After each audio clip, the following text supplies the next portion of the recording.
Very good morning dear students. Okay students, आज हम सभी लोग स्टार्ट करने जा रहे हैं लेक्चर नंबर 6 कोऑर्डिनेशन कंपाउंड का। देखिए, जो आज का लेक्चर है बेटा, वैलेंस बॉन्ड थ्योरी। या सभी लोगों को पता है कि वैलेंस बॉन्ड थ्योरी एक ऐसा कॉन्सेप्ट है जो कोऑर्डिनेशन कंपाउंड में सबसे इंपॉर्टेंट माना जाता है। क्योंकि इस थ्योरी में बेटा हमको एक नाम आपको हम अगर हम बताएं, नॉमेनक्लेचर के बाद इसी का बारी आता है हाइब्रिडाइजेशन। इस थ्योरी में बेटा हम लोग हाइब्रिडाइजेशन फाइंड करते हैं, जैसे आप नाम सुने होंगे 11th क्लास में, sp sp2 sp3, इस तरीके का वही कॉन्सेप्ट इस वैलेंस बॉन्ड थ्योरी में। अच्छा, वहाँ पर भी केमिकल बॉन्डिंग में वैलेंस बॉन्ड थ्योरी था, वीवीटी, और यहाँ पर 12th में भी वीवीटी है, लेकिन दोनों में अंतर है बेटा, काफ़ी जमीन आसमान का अंतर है। वो वीवीटी कुछ और था, ये वीवीटी कुछ और है। याद रखिए, दोनों अलग अलग है।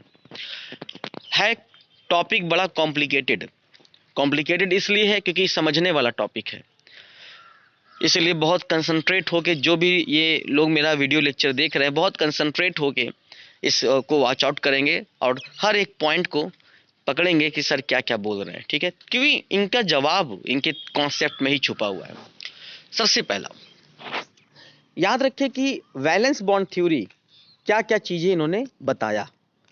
तो फर्स्ट ऑफ ऑल, यहाँ वैलेंस बॉन्ड थ्योरी ने, यहाँ हमने लिखा हुआ है कि valence bond theory hybridisation, geometry और मैग्नेटिक बिहेवियर बताया। ये तीन चीज को लेकर वैलेंस बॉन्ड थ्योरी आया। जबकि वर्नस थ्योरी ने क्या क्या लेके आया बेटा? प्राइमरी वैलेंसी, सेकेंडरी वैलेंसी, याद है ना आप लोगों को, नंबर ऑफ आयंस और नंबर ऑफ पीपीटी एजीसीएल का, ये सब वर्नस थ्योरी आए थे। लेकिन valence bond theory hybridisation, geometry और मैग्नेटिक बिहेवियर, ये ड्रॉबैक था वर्नस का। वर्नस ने हाइब्रिडेशन, ज्योमेट्री, मैग्नेटिक बिहेवियर नहीं बताया, और यही कमियां कि अच्छाइयां निकल गई वैलेंस बॉन्ड थ्योरी की। इन्होंने बताया, तो क्या क्या बताया ये आप यहाँ पे देख सकते हैं।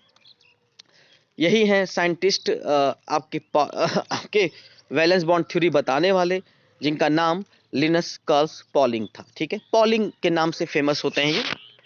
अगर कोई भी बोले कि वैलेंस बॉन्ड थ्योरी क्या होता है, तो इस वैलेंस बॉन्ड थ्योरी में हम लोग क्या क्या कैसे चीजें पढ़ते हैं। पहला, मेटल आयन जब भी कोई कॉम्प्लेक्स बनाता है बेटा, तो आपको पता है कि वो लिगेंड के साथ कोऑर्डिनेट बॉन्ड बनाता है। ये तो हमने आपको बहुत पहले बता दिया था। जब भी कोई मेटल्स, यहां लिखा भी है, metal ion when it form a complex compounds undergo formation of coordinate bond, वो हमेशा कोऑर्डिनेट बॉन्ड ही बनाते हैं मेटल और लिगेंड के बीच में। ठीक है।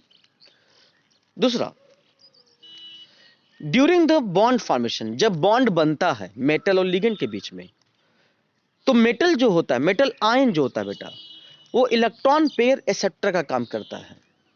जब हम ऑफलाइन क्लास ले रहे थे, तो एक बच्चे ने मुझसे बड़ा अच्छा क्वेश्चन पूछा था आपके स्कूल में। शायद वो बच्चा वो लेक्चर देख भी रहा होगा, मुझे लग रहा है। उसने कहा था कि सर, लिगेंड इलेक्ट्रॉन देता है और मेटल इलेक्ट्रॉन लेता है। सर, मेटल कभी इलेक्ट्रॉन लेता भी है क्या? तो वो जवाब आज के लेक्चर में है, क्योंकि मेटल की टेंडेंसी तो इलेक्ट्रॉन देने की होती है, मेटल इलेक्ट्रॉन लेता कहाँ है। तो आपको हम बता दें, ये कोऑर्डिनेशन कंपाउंड में, इस कोऑर्डिनेशन कॉम्प्लेक्स में जो मेटल होता है वो इलेक्ट्रॉन लेता है। लेकिन कौन सा मेटल इलेक्ट्रॉन लेता है, उसका शर्त सुन लीजिए। वह मेटल इलेक्ट्रॉन लेते हैं जो वेकेंट डी ऑर्बिटल होते हैं, जिनका डी ऑर्बिटल खाली होता है। कभी हाफ फिल्ड और फुल फिल्ड ऑर्बिटल मेटल नहीं लेते हैं, कि उनको कोई नीड ही नहीं है ना लेने का। अगर इलेक्ट्रॉन कोई मेटल लेता है तो वही लेगा जो वेकेंट डी ऑर्बिटल रखते हैं बेटा, सिर्फ डी ऑर्बिटल के ही लेंगे। बात आ रही समझ में? वेकेंट डी ऑर्बिटल के मेटल इलेक्ट्रॉन लेते हैं, और किससे लेते हैं ये भी इनका शर्त होता है, ये लिगेंड से ही लेंगे, क्योंकि लिगेंड्स के पास ही वो शक्ति है जो इलेक्ट्रॉन पेयर डोनेट करना है। तो लिगेंड्स मेटल को इलेक्ट्रॉन पेयर डोनेट करते हैं और मेटल इलेक्ट्रॉन को लेते हैं। ठीक है, और किस में लेते हैं? जिसमें वेकेंट ऑर्बिटल होता है। आगे समझ में देखिए, यहां पे लिखा भी है, during this bond formation the metal ion act as electron pair acceptor for this metal ion provides vacant d orbital according to coordination number. वही हमने बोला, वही लेते हैं जो वैकेंट ऑर्बिटल होते हैं। ये B point. C point, C point क्या है कि जैसे यहाँ पे ये कह रहे हैं कि एक कॉम्प्लेक्स बना हुआ है, एक कॉम्प्लेक्स है FeNH3 का होल 6 ऊपर +3, ठीक है। तो आयरन +3 का अगर हम लोग देखें तो 6 वेकेंट ऑर्बिटल होंगे। अब आयरन +3 का 6 वेकेंट ऑर्बिटल कैसे होगा ये हम आपको पहले बता दें, पहले हम आपको उसको समझा दें। आप सभी लोग एक बार, मैं आपको कॉन्फ़िगरेशन थोड़ा सा रिमाइंड करना चाहता हूं। अगर मैं वो कॉन्फ़िगरेशन आपसे यही मैं रिमाइंड कर देता, एक खाली जगह पे रिमाइंड कर देता हूं। अगर कोई बोले 21 का इलेक्ट्रॉनिक कॉन्फ़िगरेशन क्या होगा, स्कैंडियम, तो आप कहेंगे 21 का इलेक्ट्रॉनिक कॉन्फ़िगरेशन, तो आप कहेंगे यस 3D क्या होगा 1 और 4s2, ये इलेक्ट्रॉनिक कॉन्फ़िगरेशन हो जाएगा। आप लिख भी सकते हैं। आप कहेंगे सर ये पीछे वाला कहाँ गया, 1s2 2s2 2p6, वो तो कॉमन है ना, वो तो सब में सेम ही जाएगा। लास्ट का देखिए 3d1 4s2। 22 का कॉन्फ़िगरेशन क्या होगा, 3d2 4s2, बात समझे। 23 का कॉन्फ़िगरेशन क्या होगा, 3d3 4s2, यही होगा ना बेटा, 3d3 4s2 23 का होगा। तो ये जितने भी ऑक्सीडेशन स्टेट हैं ये सब आपके नॉर्मल ग्राउंड स्टेट के हैं, इसमें कोई किसी को कोई दिक्कत नहीं होनी चाहिए। 21 स्कैंडियम, टाइटेनियम, वैनेडियम, ठीक है। ये कॉन्फ़िगरेशन नोट कर लीजिए वीडियो पॉज करके ताकि यूज कर सकें आगे। और उसी तरीके से अगर हम क्रोमियम की बात करें 24, तो इसका कॉन्फ़िगरेशन होता है 3d4 4s2, लेकिन ये कॉन्फ़िगरेशन ग्राउंड स्टेट में होता है। एक्साइटेड स्टेट में क्या होता है ये नोट कर लीजिएगा कि 24 जो क्रोमियम होता है उसका कॉन्फ़िगरेशन जो होता है 3d4 4s2, गलत नहीं है, सही है, लेकिन किस स्टेट में, ग्राउंड स्टेट में। ग्राउंड स्टेट क्या होता है, लोअर एनर्जी लेवल को हम लोग ग्राउंड स्टेट बोलते हैं बेटा, लोअर एनर्जी लेवल को ग्राउंड स्टेट बोलते हैं, और हायर एनर्जी लेवल को बेटा हम लोग बोलते हैं excited state. Lower energy level को ग्राउंड स्टेट और हायर एनर्जी लेवल को एक्साइटेड स्टेट। तो एक्साइटेड स्टेट में क्या होगा, तो आपको पता है कि डी में हाफ फिल्ड होने के लिए 5 चाहिए। तो एक्साइटेड में क्या होता है कि जो एस का एक इलेक्ट्रॉन होता है वो डी में चला जाता है। और क्यों चला जाता है, ताकि डी हाफ फिल्ड हो जाए, स्टेबल हो जाए। तो एक्साइटेड स्टेट में इसका कॉन्फ़िगरेशन हो जाएगा 3d5 4s1। किस स्टेट में बेटा, एक्साइटेड स्टेट में। तो क्रोमियम के कॉन्फ़िगरेशन में दोनों लिखिएगा, ग्राउंड स्टेट में ये होता है और एक्साइटेड स्टेट में ये होता है, ठीक है। उसी तरीके से अगर 25 की बात करें तो 25 का कॉन्फ़िगरेशन हो जाएगा 3d5 4s2। 26 की बात करें बेटा तो 3d6 4s2। और अगर 27 की बात करें तो 27 का हो जाएगा बेटा क्या, 3d7 4s2। 28 का बात करें तो 3d8 4s2। और 29 का बात करें, 29 वाले एलिमेंट का, तो ये 29 वाले का अगर बात करें तो 29 वाले में भी केस आ जाता है। इसका होता है 3d9 4s2, लेकिन किस स्टेट में, ग्राउंड स्टेट में। गलत नहीं है, सही है, ग्राउंड स्टेट में सही है। लेकिन जैसे एक स्टैटिक स्टेट में आता है तो डी वाला कहता है कि तुम मुझे एक इलेक्ट्रॉन अगर दे दो 4s तो मैं फुलफिल्ड हो जाऊंगा, तो दे भी देता है। तो एक्साइटेड स्टेट में इसका कॉन्फ़िगरेशन हो जाता है 29 वाले का 3d10 4s1, ये एक्साइटेड स्टेट में होता है। तो दो कॉन्फ़िगरेशन एक्सेप्शनल मिले, एक 24 और एक 29, इन दोनों में ग्राउंड और एक्साइटेड स्टेट अप्लाई होता है। ये 29 का कॉन्फ़िगरेशन। लास्ट 30 की बात करें तो 30 का होता है 3d10 और क्या बेटा 4s2। तो ये इस चैप्टर में कॉन्फ़िगरेशन जो यूज होता है वो 30 तक ही होता है, 21 से लेके 30 तक, ना उससे ज्यादा आपको जाना ना उससे कम आना है। 21 से लेके 30 तक आपका काम बन जाएगा इस चैप्टर को अच्छे से समझने के लिए। तो आई होप आपको कॉन्फ़िगरेशन शॉर्टकट तरीके से समझ में आ गया होगा कि शॉर्टकट तरीके से कॉन्फ़िगरेशन कैसे हम लोग लिखते हैं, ठीक है। अब हम लोग अपने मेन पॉइंट पे आते हैं जो हम लोगों ने अभी बात कर रहे थे कि जो आयरन +3 है बेटा, आयरन +3 का मतलब क्या है कि आयरन का एटॉमिक नंबर होता है 26। कॉन्फ़िगरेशन लिखोगे तो क्या हो जाएगा 3d6 और क्या हो जाएगा 4s2।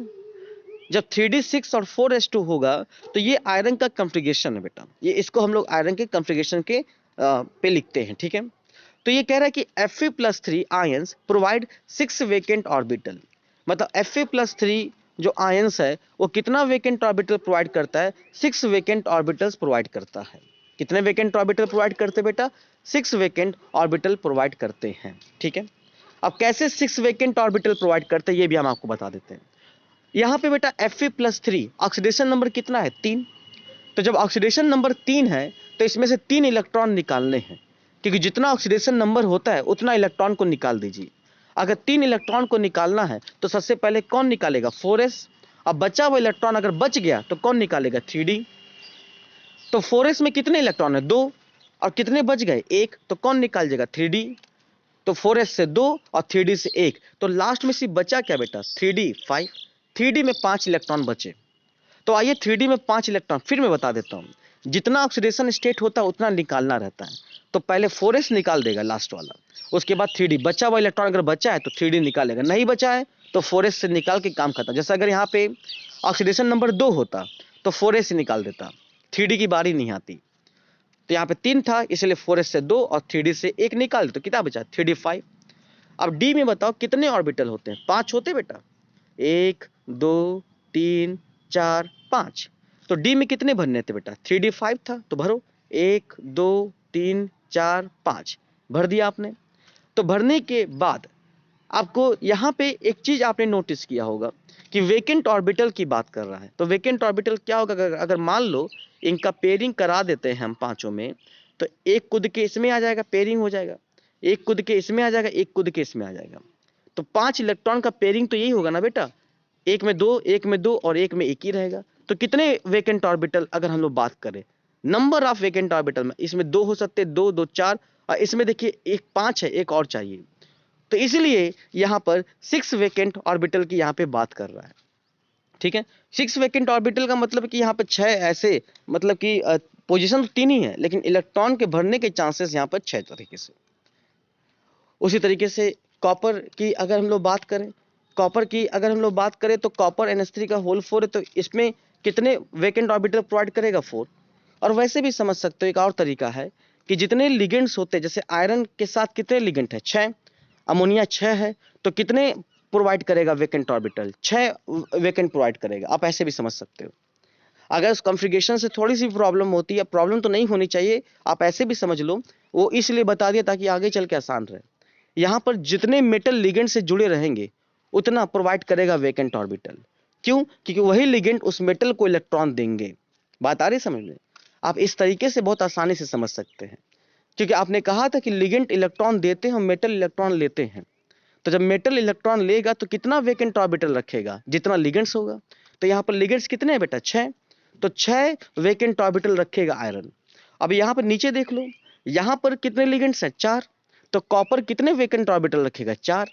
जितना लिगेंड्स होगा उतना वेकेंट ऑर्बिटल रखेगा मेटल। आया, अगर 5 होता तो 5 वेकेंट ऑर्बिटल रखता। तो जितने नंबर ऑफ लिगेंड्स होंगे उतना वेकेंट ऑर्बिटल रखेगा मेटल, ताकि वो इलेक्ट्रॉन ले सके। तो हमने दोनों मेथड से बता दिया, आपको कॉन्फ़िगरेशन की मदद से बता दिया। कॉन्फ़िगरेशन वाला थोड़ा आगे है, इसलिए हो सकता है कि थोड़ा समझने में दिक्कत हो रही होगी, लेकिन हाँ वो यूजफुल है, आपको अभी आगे थोड़ा सा कवर कर लेंगे। लेकिन अगर इस तरह समझने में अच्छा लग रहा है कि कितना वेकेंट ऑर्बिटल होगा, जितना लिगेंड्स होगा उतना उसका वेकेंट ऑर्बिटल होगा मेटल का। उस कॉम्प्लेक्स में जितना लिगेंड्स होगा, लिगेंड अगर 6 है तो उस मेटल का 6 वेकेंट ऑर्बिटल होना चाहिए, जरूरी 6 वेकेंट ऑर्बिटल। कहीं 5 और 4 कर दिया तो नहीं बनेगा भैया कोऑर्डिनेट बॉन्ड, जितना है उतना ही बनेगा, बाकी तो गलत हो जाएगा ना। तो मेटल इलेक्ट्रॉन लेगा इन एक ही केस में वेकेंट ऑर्बिटल होना चाहिए। अब कितना वेकेंट ऑर्बिटल होना चाहिए ये बताएगा लिगेंड्स, लिगेंड्स जितने होंगे उतना वेकेंट ऑर्बिटल होना चाहिए।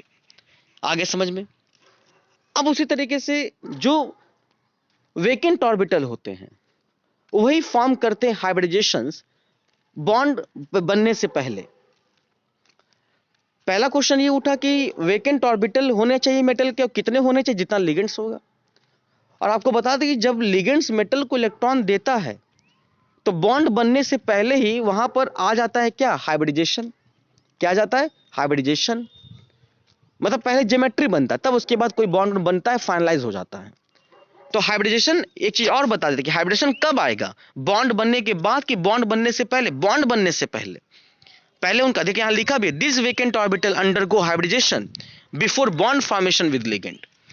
लिगेंड के बॉन्ड बनने से पहले ही हाइब्रिडेशन आ जाता है। और हाइब्रिडेशन में मेन पार्टिसिपेंट किसका होता है, मेटल और लिगेंड का। मेटल का कौन सा, वेकेंट ऑर्बिटल वाले मेटल का। अब आया समझ में। तो ये सबसे इंपॉर्टेंट पॉइंट था कि कितने वेकेंट ऑर्बिटल होने चाहिए मेटल के, जितना लिगेंड्स होना चाहिए। ऊपर 6 लिगेंड थे तो 6 मेटल वेकेंट ऑर्बिटल होना चाहिए। 4 थे तो 4 वेकेंट ऑर्बिटल होना चाहिए। और हाइब्रिडेशन कब आता है? हाइब्रिडेशन होता क्या, ज्योमेट्री वगैरह होता है, लीनियर, प्लेनर, टेट्राहेड्रल, यही तो होता है ना। और ये कब बनता है? ये बॉन्ड फॉर्मेशन से पहले बनता है। मेटल और लिगेंड के बॉन्ड फॉर्मेशन के पहले ही ज्योमेट्री बन जाता है, हाइब्रिडेशन बन जाता है। आया समझ में? और ये कैसे होता है? जो वेकेंट ऑर्बिटल होते हैं वो ओवरलैप करते हैं बेटा लिगेंड के साथ, ठीक है, वो ओवरलैप करते हैं। देखिए लिखा भी है यहाँ पे कि the vacant hybrid orbital of metal ion get overlap with orbital of ligands containing lone pair of electron. मतलब कैसे हाइब्रिडेशन बनता है? जो वेकेंट ऑर्बिटल होते हैं मेटल वो ओवरलैप करते हैं लिगेंड के साथ, इस तरीके से हाइब्रिडेशन बनता है। अब कैसे क्या क्या हाइब्रिडेशन बनेगा वो भी हमको, जैसे हाइब्रिडेशन का नाम तो सुना ही होगा आप लोगों ने, लीनियर होता है, टेट्राहेड्रल होता है, स्क्वायर प्लेनर होता है, तमाम ऐसे नाम सुना होगा 11th क्लास में। लेकिन आपको ऐसा फील हो गया होगा कि ये हाइब्रिडेशन कुछ अलग है, हटकर है 11th वाली क्लास से। अब इसमें टाइप ऑफ हाइब्रिडेशन, हाइब्रिडेशन क्या होगा? जैसे देखिए, जैसे सर ने आप सभी लोगों को कोऑर्डिनेशन नंबर पढ़ाया था। कोऑर्डिनेशन नंबर कितना होता है? जितना लिगेंड्स होता है, मोनोडेंटेट लिगेंड जितना होगा उतना कोऑर्डिनेशन नंबर होगा। बाइडेंटेट लिगेंड जितना होगा उसका 2 का मल्टीप्लाई कर देंगे। तो यहाँ पे अगर कोऑर्डिनेशन नंबर 3 है, उस कॉम्प्लेक्स में कोऑर्डिनेशन नंबर 3 है, तो उसका हाइब्रिडेशन आप sp लिखिएगा और नाम क्या होगा? लीनियर। क्या नाम होगा? लीनियर। अगर कोऑर्डिनेशन नंबर 3 है तो उसे आप लिखेंगे ट्राइगोनल प्लेनर, प्लेनर लिखेंगे, उसका हाइब्रिडेशन क्या होगा? sp2 होगा। कोऑर्डिनेशन नंबर 4 है तो उसे क्या लिखोगे? स्क्वायर प्लेनर टेट्राहेड्रल, मतलब उसे या तो स्क्वायर प्लेनर या तो टेट्राहेड्रल लिखेंगे अगर कोऑर्डिनेशन नंबर 4 है। अब ये डिसाइड होगा जब हम बताएंगे आपको कैसे। कोऑर्डिनेशन नंबर 4 है तो 2 नाम होंगे, 2 चांसेस हैं, एक स्क्वायर प्लेनर का और एक टेट्राहेड्रल का। स्क्वायर प्लेनर का हाइब्रिडेशन dsp2 और टेट्राहेड्रल का sp3। और अगर कोऑर्डिनेशन नंबर 5 है तो कोऑर्डिनेशन नंबर अगर 5 है तो ट्राइगोनल बाई पिरामिडल, तो उसके क्या होंगे? 2 होंगे, एक sp3d और एक dsp3। इन दोनों में अंतर है और थोड़ी देर में पता चलेगा क्या अंतर है। अभी बस सुन लीजिए कि कोऑर्डिनेशन नंबर 5 होगा तो क्या होगा? Trigonal bi pyramidal. Coordination number 6 तो क्या होगा? ऑक्टाहेड्रल। और ऑक्टाहेड्रल होने के लिए 2 केसेस, या तो d2sp3 या तो sp3d2। 11th क्लास में आपने sp3d2 पढ़ा होगा केमिकल बॉन्डिंग में। तो एक कोऑर्डिनेशन नंबर के हिसाब से आप ज्योमेट्री बता रहे हो। एक क्वेश्चन अगर हम आपसे कहें, मान लीजिए एक क्वेश्चन एग्जाम में आया कि FeNH3 का होल 6 और ऊपर +3 आ गया, तो हमने कहा कि बताओ इसका क्या ज्योमेट्री होगा। बस प्रोबेबिलिटी बताओ, एग्जैक्ट मत बताओ क्योंकि एग्जैक्ट नहीं बता पाओगे अभी। तो बताओ कोऑर्डिनेशन नंबर इसमें कितना है? 6 है, क्योंकि अमोनिया मोनोडेंटेट लिगेंड होता है तो जितना मोनोडेंटेट होगा उतना कोऑर्डिनेशन नंबर होगा, 6 है। तो इसके 2 ऑक्सीडेशन स्टेट होंगे बेटा, कौन कौन? या तो sp3d2 और या तो क्या होगा? d2sp3। नाम क्या होगा? ऑक्टाहेड्रल। नाम तो कंफर्म है ऑक्टाहेड्रल होगा, लेकिन जो वो हाइब्रिडेशन है sp3d2 होगा कि d2sp3 होगा, ये अभी आगे पता चलेगा। अभी तो सिर्फ ये पता चल रहा है कि ज्योमेट्री क्या होगा और कैसे होगा। आए समझ में? तो इस तरीके से हम कोऑर्डिनेशन नंबर की मदद से हम फाइंड कर सकते हैं कि किसका हाइब्रिडेशन क्या होगा। और सबसे important class, hybridisation bond formation से पहले होता है। मेटल और लिगेंड के बॉन्ड बनने से पहले ही हाइब्रिडेशन बन जाता है। अब कोई बोलेगा ऐसे कैसे? तो जो मेटल के जो वेकेंट ऑर्बिटल होते हैं और जो लिगेंड का लोन पेयर होता है वो आपस में ओवरलैप करते हैं, जिससे आपका हाइब्रिडेशन बनता है। तो बॉन्ड बनने से पहले ही ये सब काम हो जाता है। और कितने मेटल के वेकेंट ऑर्बिटल होने चाहिए? आज की क्लास में सबसे इंपॉर्टेंट था, जितने लिगेंड्स होंगे नंबर में उतना मेटल का वेकेंट ऑर्बिटल होना चाहिए। लिगेंड 6 है तो मेटल का वेकेंट 6 ऑर्बिटल होना चाहिए। आया? लिगेंड्स 4 हैं तो मेटल का 4 वेकेंट ऑर्बिटल होना चाहिए। जितना लिगेंड्स होने चाहिए नंबर में उतना वेकेंट ऑर्बिटल होना चाहिए। और ज्योमेट्री बॉन्ड बनने से पहले हो जाती है क्योंकि ओवरलैप करते हैं मेटल के वेकेंट ऑर्बिटल और लिगेंड्स का लोन पेयर, क्योंकि लोन पेयर होता है तभी तो इलेक्ट्रॉन डोनेट करता है ना भैया। और कैसे ज्योमेट्री निकालते हैं वो डिपेंड करता है कोऑर्डिनेशन नंबर पे। जिस तरह केमिकल बॉन्डिंग में हाइब्रिडेशन डिपेंड करता था, याद होगा, सिग्मा और लोन पेयर पे, उसी तरह इस चैप्टर में 12th में कोऑर्डिनेशन नंबर पे डिपेंड करता है। कोऑर्डिनेशन नंबर 2 तो लीनियर sp, कोऑर्डिनेशन नंबर 3 तो sp2, कोऑर्डिनेशन नंबर 4 तो dsp2 और sp3। आए समझ में? दोनों में से कोई एक होगा, ये थोड़ी देर बाद पता चलेगा, लेकिन होगा कोई एक ही, दोनों एक साथ नहीं होंगे। कोऑर्डिनेशन नंबर 5 होगा तो ट्राइगोनल बाइपिरामिडल sp3d या dsp3, दोनों में से कोई एक होगा, पता चलेगा बाद में। अभी तो बस ये पता चल रहा है कि कोऑर्डिनेशन नंबर 5 का ज्योमेट्री क्या क्या हो सकता है। कोऑर्डिनेशन नंबर 6 ऑक्टाहेड्रल, दोनों में से कोई एक होगा, या d2sp3 या sp3d2, जो बाद में पता चलेगा। और असल में तो इस तरीके से हम लोग जो है ये ज्योमेट्री के बारे में पता कर लिए कि ज्योमेट्री किस तरीके से फाइंड आउट की जाती है, और कोऑर्डिनेशन नंबर से हम लोग पता कर लेते हैं। ठीक है, इस तरीके से हम लोग कोऑर्डिनेशन कॉम्प्लेक्स के बारे में यहां तक स्टडी कर लिए और बढ़िया से क्लियर हो गया। ठीक है, और आई होप आप सभी लोग आज की क्लासेस को बहुत अच्छे से क्लियरफाई कर लिया होगा और अच्छे से समझ लिया होगा कि क्या क्या ये कॉन्सेप्ट होता है। आया समझ में? तो आप सभी लोगों को पता चला होगा कि वैलेंस बॉन्ड थ्योरी रियली में बहुत कुछ हम लोग को सिखाया आज के लेक्चर में। ठीक है, आज का लेक्चर भले से बेटा कम था लेकिन दमदार लेक्चर था वैलेंस बॉन्ड थ्योरी का। भले से कम सीखा लेकिन हाँ, उस कम में बहुत कुछ सीखा हम लोगों ने, क्योंकि वैलेंस बॉन्ड थ्योरी में ये चीज़ें हम लोगों को बहुत कम पता रहती है, क्योंकि हम लोग डायरेक्ट हाइब्रिडेशन निकालना चालू कर देते हैं और निकाल भी नहीं पाते, गलत निकलता है, सही निकलता है, वो थोड़ा सा डाउट रहता है, सस्पेंस रहता है कि सही है कि गलत है। लेकिन हाँ, 100% गारंटी लेते हैं कि ये थ्योरी को इस तरीके से अगर समझ लिया तो हाइब्रिडेशन किसी भी बच्चे का गलत नहीं होगा। आप मेहनत करें, सब कुछ अच्छा रहेगा। तो ये वैलेंस बॉन्ड थ्योरी का एक थ्योरेटिकल कॉन्सेप्ट यहाँ पर एक खत्म हुआ। अभी और भी है, क्या है जो आज स्टार्ट नहीं कर सकते, क्योंकि आज का इतना टॉपिक इनफ है समझने के लिए। आप इसका नोट्स बना लीजिए ताकि कोई चीज़ें छूटे ना, बहुत आराम से पढ़िए, जल्दीबाजी करके नहीं। अगला जो क्लास होगा वो लिगेंड का टाइप होगा कि लिगेंड कितने कैटेगरी के होते हैं, एक स्ट्रांग फील्ड लिगेंड और एक वीक फील्ड लिगेंड। एक स्ट्रांग लिगेंड होता है और एक वीक लिगेंड होता है। और इसी स्ट्रांग लिगेंड और वीक लिगेंड, जैसे मैंने बोला ना कि कोऑर्डिनेशन नंबर किसी का 6 है तो sp3d2 हो गया, d2sp3 जो बाद में पता चलेगा। वो कैसे पता चलता है? वो लिगेंड के टाइप से पता चलता है कि स्ट्रांग फील्ड लिगेंड है तो क्या होगा और वीक फील्ड लिगेंड है तो क्या होगा। इसीलिए आज की क्लासेस को यहीं तक रखेंगे ताकि आने वाली जो क्लास, कल की जो क्लास हो, वो एक नए तरीके से और नए चीज़ों को सीखते हुए हम आगे बढ़ें। ठीक है, तो आज के लिए रखते बेटा। Thank you so much, take care.